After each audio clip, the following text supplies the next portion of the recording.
Hola, ¿cómo están? Bienvenidos de nuevo a este Vicas llamado Abra Palabra, hecho por los estudiantes y en compañía también del Centro de Producción Audiovisual de la Universidad de Manizales. El día de hoy estoy muy bien acompañado con Augusto Ramírez López.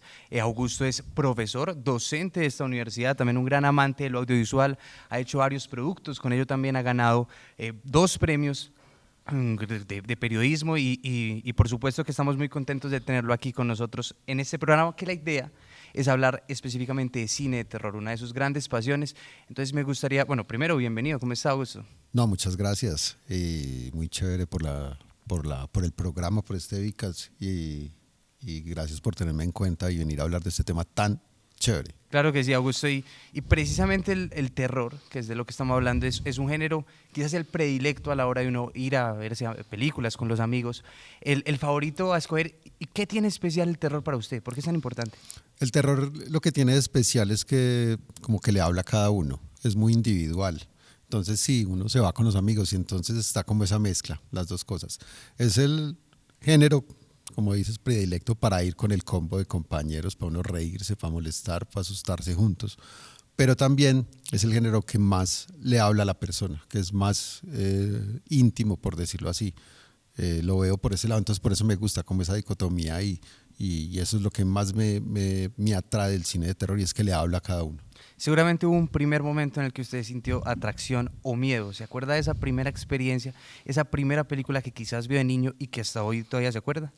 Sí, la primera película que me dio miedo fue La Profecía, esta que un niño, Damián, era el hijo era el anticristo y tenía el 666 tatuado, grabado como forma de cicatriz en la cabeza. Y esa película fue la que más miedo me dio porque tenía ese miedo como de la parte del anticristo religioso.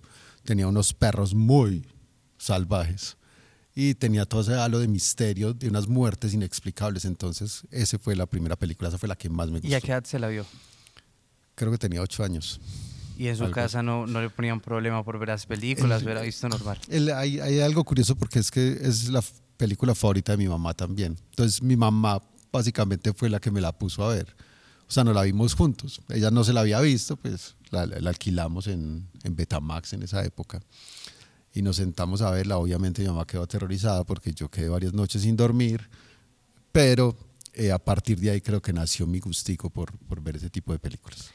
¿Y qué es lo que más lo engancha a la hora de ver una película? ¿Ha cambiado mucho a través de los años o cuál es lo que más le llama la atención en una En filmografía de una terror? película de terror lo que más me gusta es la parte del misterio. Es la parte donde el director juega con la mente del espectador, soltándole pistas, a veces pistas reales, a veces pistas falsas.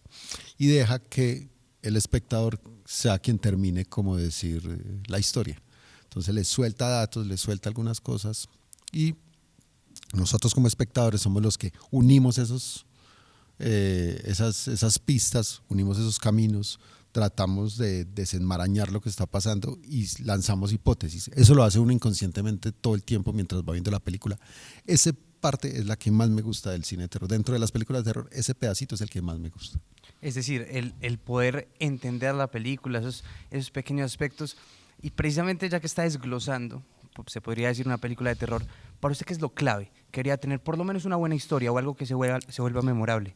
Bueno, empecemos por ahí. Clave para que una película sea de terror es que tiene que tener un monstruo. Entonces, no tiene que ser ese monstruo un gigante o un fantasma. El monstruo puede ser alguien, puede ser una persona. Tiene que ser esa persona como ese ente portador del mal. Eso es lo que caracteriza una película de terror. Y que ese monstruo genere asco, genere repulsión en las personas pues dentro de la película. ¿A qué me refiero? Por ejemplo, Campanita. Campanita puede ser un monstruo, ¿cierto? Pero no genera esa repulsión, no genera ese Ok. asco. Entonces, hay películas de monstruos donde el monstruo no genera esa repulsión, ¿cierto? Cuando yo era chiquito veíamos Alf, por ejemplo, un extraterrestre muy divertido que nos hacía reír a todos. Eso no es terror, ¿cierto? Ese monstruo nos debe generar asco, nos debe generar miedo. Entonces, claro, un ejemplo rápido puede ser Chucky, ¿cierto? Un muñeco que entra caminando por acá, pues Si fuera otro tipo de película, yo simplemente cojo el muñeco, lo meto en un costal y ya, ¿cierto? Algo así. Pero no, como está violando las leyes de la naturaleza, un muñeco que camina, me asusto, me genera muchas inquietudes, incluso me da miedo tocarlo. Entonces me genera ese rechazo. Entonces eso es lo que debe tener una película de terror para que sea sí o sí, debe tener un monstruo. Que a veces son animales, a veces son personas, pero siempre tiene un monstruo. Y me gustaría precisamente profundizar en el tema de los monstruos. Creo que el cine, también desde la literatura, nos ha dejado varios monstruos muy memorables. Drácula, La Cosa. ¿Cuáles cree que ha sido, por lo menos desde su perspectiva, el mejor, el que recuerda, el que cree que tiene la mejor historia? No sé, el mejor uno que me gusta mucho es el Dr. Jekyll y Mr. Hyde. Me gusta esa dicotomía cuando una persona encarna dos mundos completamente opuestos. Me gusta mucho.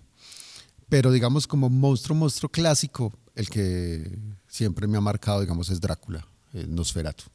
Ese digamos que es el clásico, el vampiro, que es bien curioso porque genera dentro de la cultura mediática, dentro de la gente, genera cierto conocimiento que la gente lo asume como si fuera una verdad absoluta. Entonces, por ejemplo, que a un zombie se le mata estripándole la cabeza, o dándole en la cabeza, o disparándole en la cabeza, ¿cierto? Pasa con los vampiros. Los vampiros tienen toda una rutina que no se ven en los espejos, que el ajo, que la plata, ¿cierto? Que la plata y el espejo está relacionado pues porque los espejos estaban hechos antes de plata, entonces por eso no se reflejan, que hay que clavarle una estaca en el corazón, que no pueden salir a la luz del sol, y eso la gente lo toma como si fuera una verdad absoluta. Entonces sale una película donde al vampiro lo matan, no sé, electrocutándolo. Y la gente dice, no, es una mentira, ¿cómo les ocurre? Pues esto, obviamente el otro también es una mentira. Pero entonces ya se crea en el común de la gente las creencias de cómo debe funcionar. ¿Quién ha matado empíricamente a un vampiro últimamente? Nadie, ¿cierto? Pero todos sabemos cómo se mata. Entonces eso es lo que me gusta mucho también, que ese tipo de historias, ese tipo de monstruos memorables son los que crean esa cultura alrededor. Entonces los zombies, los vampiros, las brujas crean un halo de cultura alrededor del monstruo mismo que la gente lo asume como verdad, lo asume como una máxima y si se sale uno de ahí, no funciona. Pasó por ejemplo con los zombies, que 28 días después fue la primera vez que vimos, entre comillas, zombies rápidos y la mitad de la gente puso el grito en el cielo que eso era la cosa más atroz del mundo, que un zombie no podía ser rápido, ¿cierto? ¿Y quién dice que un zombie no puede ser rápido? Pero pasó con esas películas. Ahorita ya a la gente le encanta, ya cambió. Ese tipo de películas cuando los zombies son rápidos les gusta mucho. Entonces eso es lo que me gusta de ese tipo de monstruos.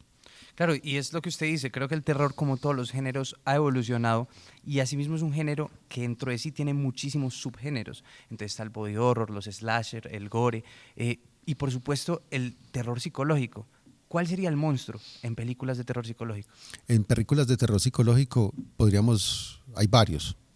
El máximo, el que más me gustaría es cuando el monstruo es uno mismo, por decirlo así, o es el mismo protagonista, o es la mente del protagonista jugándole malas pasadas, ¿cierto? No me acuerdo el nombre de esta película, pero me acuerdo de esta película que era un padre con un niño, y el niño no le gustaba dormir solo porque había monstruos por la noche, ¿cierto? Y había alguien que llegaba con él a jugar a las escondidas y entonces no le gustaba mucho y a la final nos develan que era el mismo papá y él no sabía que por las noches asumía otro tipo de personalidad y era el monstruo para su hijo. Entonces ese digamos que es uno de los que más me gusta a mí cuando en el terror psicológico es la misma mente del protagonista la que le juega las malas pasadas, me encanta. Y no sé, asesinos en serie, monstruos de la vida cotidiana, esos son muy interesantes, ¿cierto? Cuando el asesino en serie es el barrendero, es el chofer del bus, una persona que uno se encuentra todos los días en la calle, entonces juega mucho con la mente de una, esos me encantan.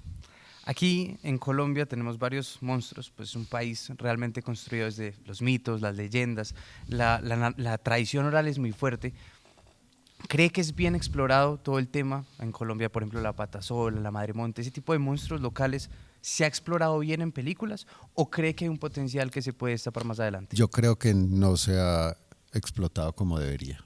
No se ha explotado y deberían hacerse más historias de ese tipo.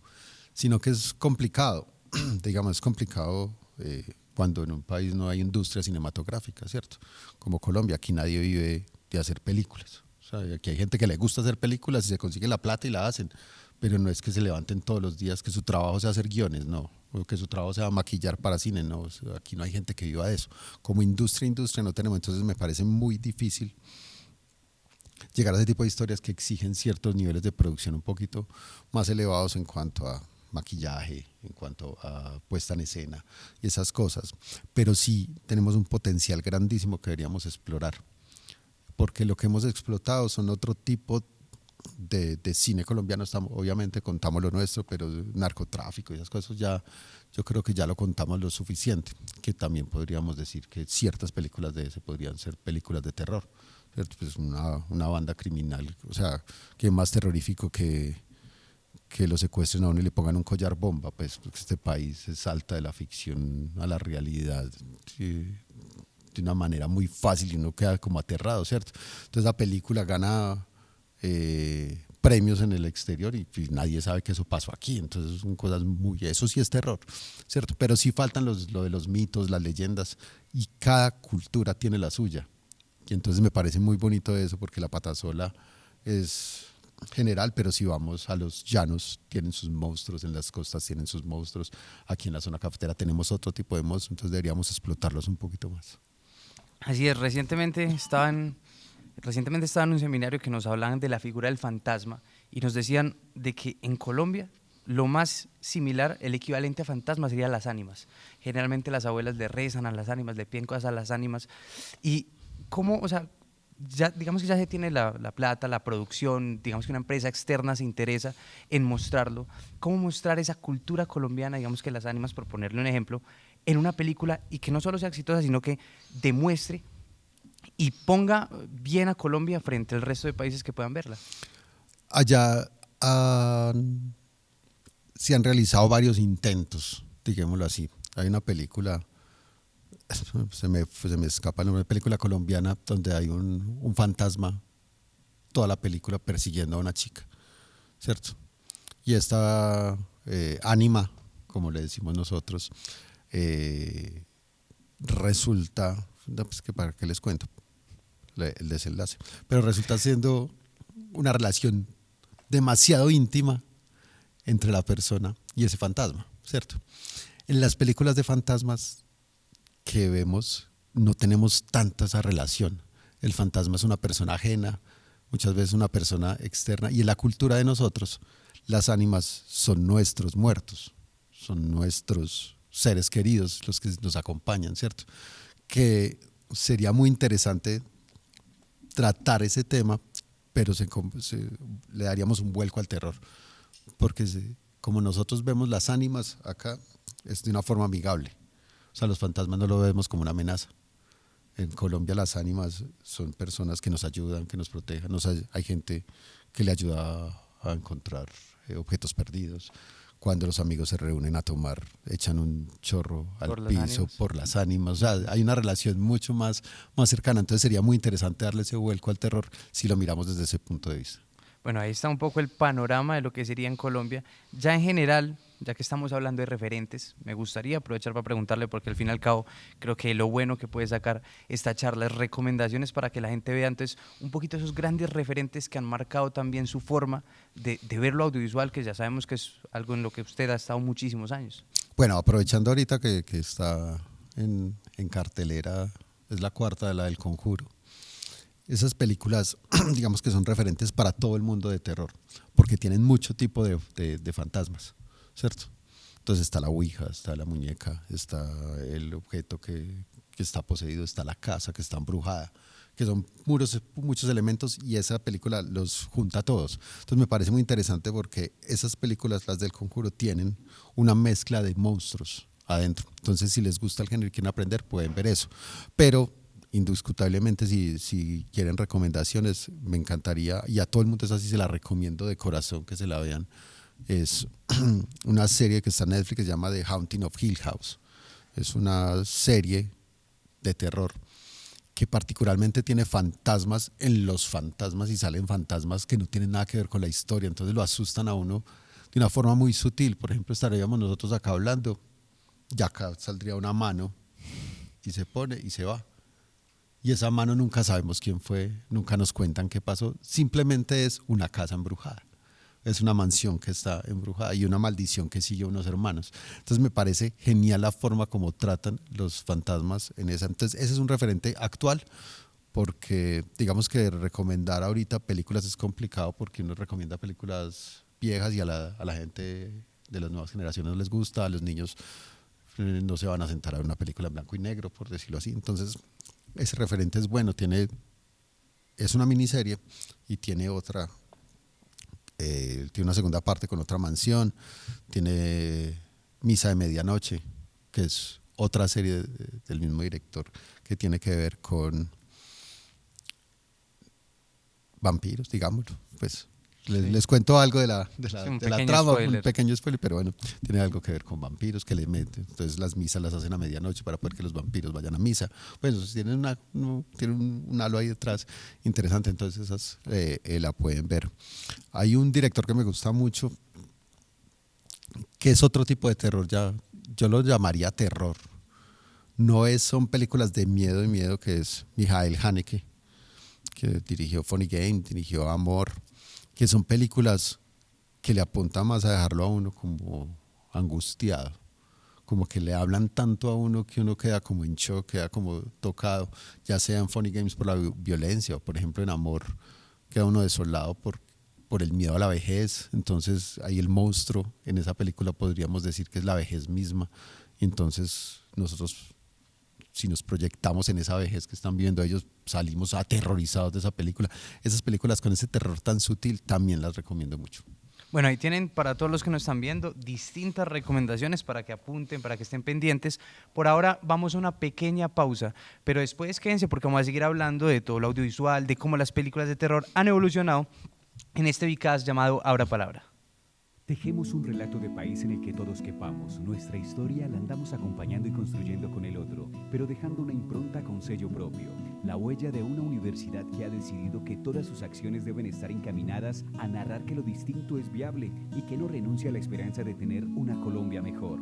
Somos la universidad. Cada persona, desde su forma de concebir el mundo, contempla las diferentes formas de ser feliz. Vivir tranquilo. Y aportar a la paz. Yo aporto la paz desde la buena convivencia. Generando ambientes de conciliación. Respetando las ideas de los demás. Teniendo buena comunicación.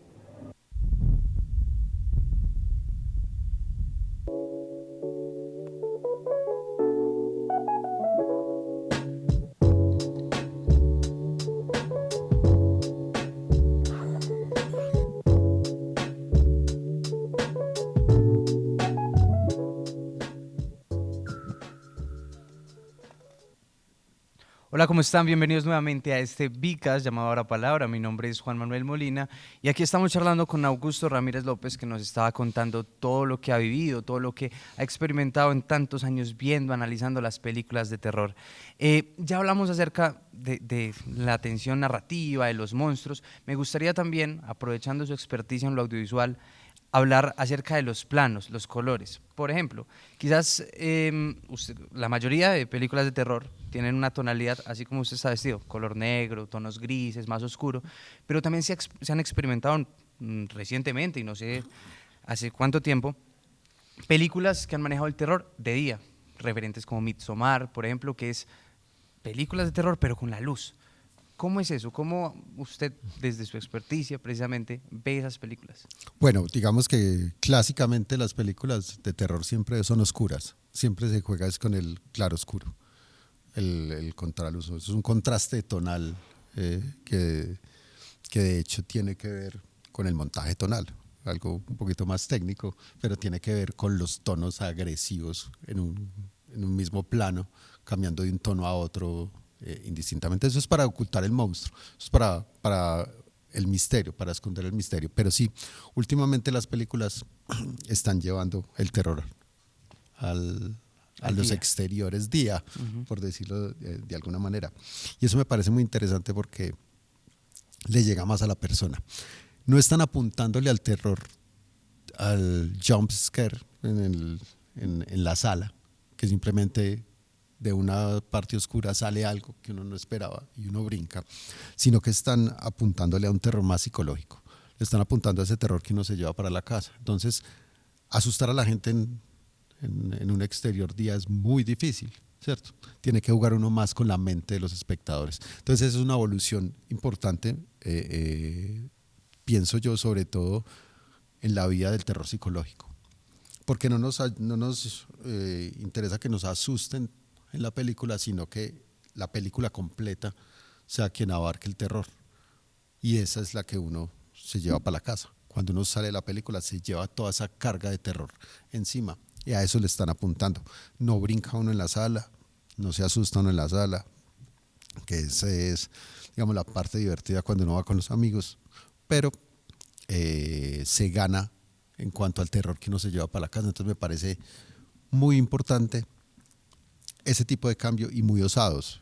Y me parecen muy buenas películas las que logran asustar de día.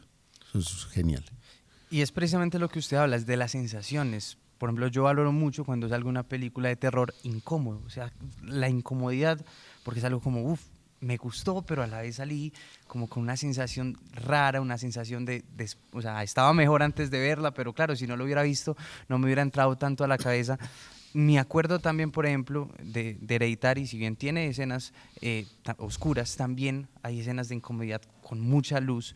De pronto, ¿qué es lo más rescatable en ese tipo de películas? O sea, desde lo audiovisual, ¿cómo lograr los planos para poder generar incomodidad?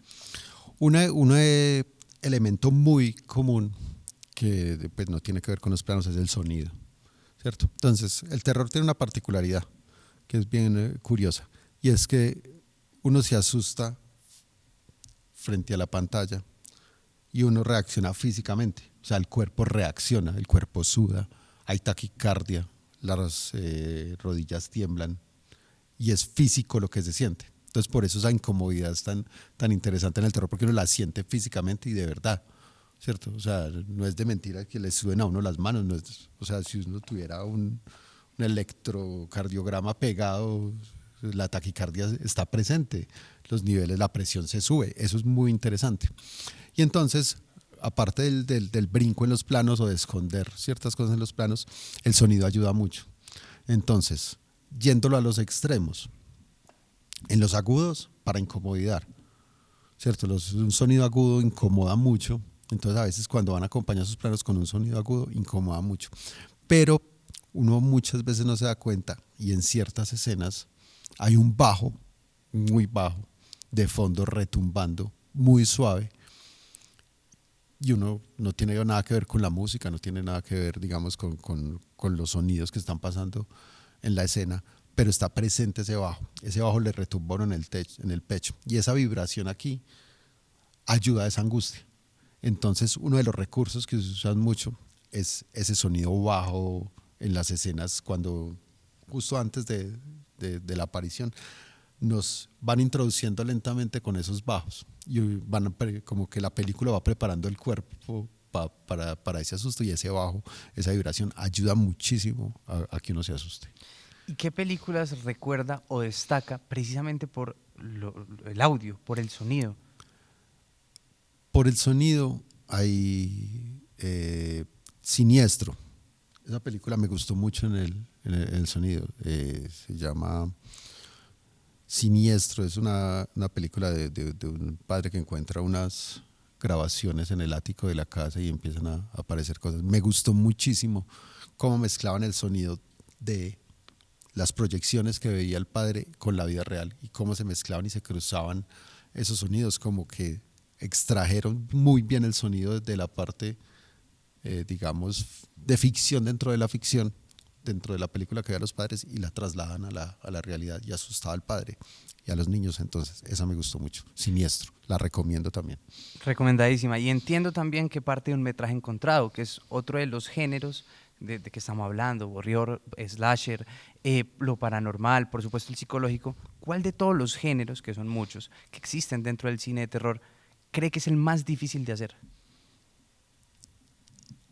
El más difícil, digamos, técnicamente, el body horror. O sea, técnicamente porque pues es coger el cuerpo y destrozarlo, entonces se utilizan muchas partes de silicona y que segmentar en los cuerpos. Esa me parece muy difícil de hacer. A su vez, digamos, el más fácil es el de metraje encontrado, pero es el más difícil que le llegue a la gente por lo mismo, porque la gente se desconecta muy fácil de la forma como está contada la película, ¿cierto? Eso, digamos que fue un boom grande cuando llegó el proyecto de La Bruja de Blair, que hicieron un mito detrás, eso lo supieron vender, ¿cierto? Esa película, por ejemplo, o de los metrajes encontrados, digamos que tiene que tener una producción de venta, de publicidad muy grande.